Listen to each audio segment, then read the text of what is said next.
Welcome to Luca and Miguel. Enjoy the video.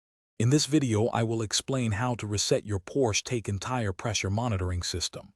First, make sure your tires are cold and inflated to the correct pressure, which you can find on the sticker inside your driver's door jamb.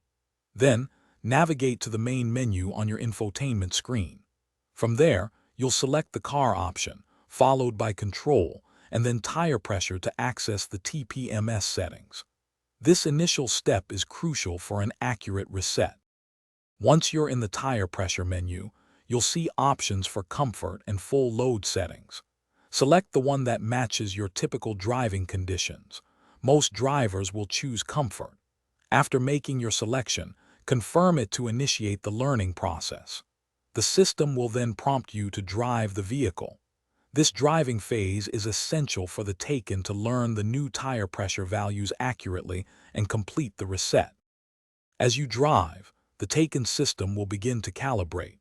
You'll need to maintain a speed above 15 miles per hour for approximately 10 minutes.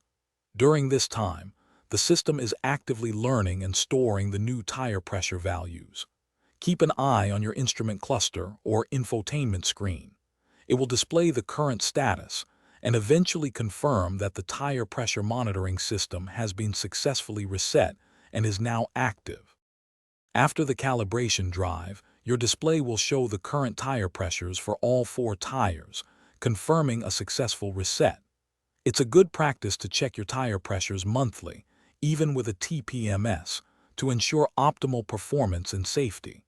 Remember to always reset the TPMS after adjusting tire pressure, rotating tires, or replacing a tire. This ensures the system provides accurate readings and keeps you informed. Thanks for watching and please subscribe. It's the best investment you'll ever make.